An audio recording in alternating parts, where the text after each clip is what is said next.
వెలగపూడిలోని రాష్ట్ర సచివాలయంలో ఎన్నికల కోలాహలం ప్రారంభమైంది. రాష్ట్ర సచివాలయ ఉద్యోగ సంఘం కార్యవర్గం ఎన్నికకు నామినేషన్లు ప్రారంభం కావడంతో సందడి నెలకొంది.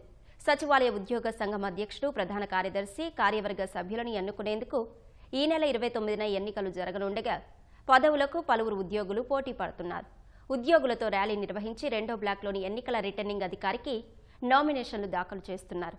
ఈ నెల 29న ఓటు హక్కు కలిగిన 1180 మంది సచివాలయ ఉద్యోగులు పోలింగ్లో పాల్గొని నూతన కార్యవర్గాన్ని ఎన్నుకోనున్నారు. ఇప్పటి వరకు ఎన్నికల అధికారి వద్ద 7 నామినేషన్లు దాఖలు కాగా ఉద్యోగుల మద్దతుతో కోట్ల రాజేష్ అధ్యక్ష పదవికి, నాపా ప్రసాద్ ప్రధాన కార్యదర్శి పదవికి పోటీ పడుతూ నామినేషన్లు దాఖలు చేశారు. ఆంధ్రప్రదేశ్ సచివాలయ సంఘం ఎన్నికల సందర్భంగా అధ్యక్ష పదవికి పోటీ చేయడానికి ఈరోజు నామినేషన్ సమర్పించడం జరిగింది. అప్సా అనేది ఒక పెద్దన్న సంఘం, రాష్ట్రంలో అన్ని ఉద్యోగ సంఘాలకి మార్గదర్శకంగా ఉండే సంఘం. ఆ సంఘం యొక్క విలువని, మన సచివాలయం యొక్క విలువను కూడా పెంచి దాని యొక్క ప్రాధాన్యతని రాష్ట్రం మొత్తం కూడా చెప్పుకునేలాగా అప్సా అనేది ఒక మార్గదర్శక సంఘంగా ఉండేలాగా నేను కృషి చేస్తాను.